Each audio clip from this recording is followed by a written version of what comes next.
I told them what she did to his blanket. My 6-year-old Jake has this yellow dinosaur blanket my mom made him before she passed away last year. It's got little T-Rexes and Triceratops stitched all over it. Soft fleece. The whole thing looks like happiness and fabric. He takes it everywhere. To school, in the car, to sleepovers, sometimes even to Target, where it drags along the floor like a tiny cape of comfort. That blanket is sacred. It's the last thing my mom ever made. And Jake's been clinging to it ever since we lost her. The kid already had to say goodbye to his grandma. He doesn't need to lose the one thing that still smells like her.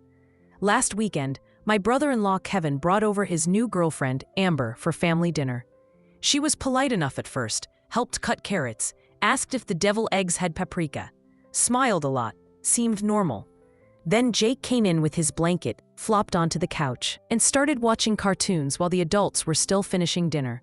I saw Amber glance over and her nose crinkled up like the blanket farted directly at her. I just ignored it, whatever.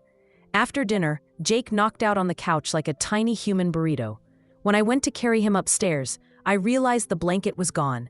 Nowhere, just poof, vanished. So I asked the room if anyone saw where it went. Amber raises her hand like a second grader. "Oh, I threw it in the washing machine," she says. "It looked kind of gross." I stared at her like she just admitted to microwaving someone's wedding ring.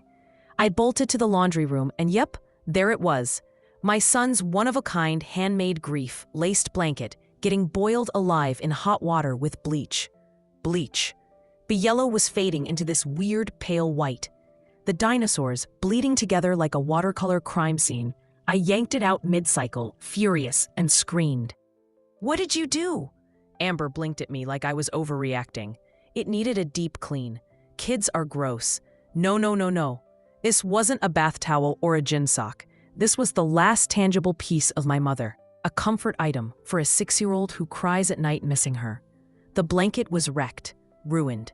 Jake woke up while I was still holding it, and when I showed him, he cried harder than he did at her funeral. Full-on heartbreak. My stomach actually hurt watching him sob like that.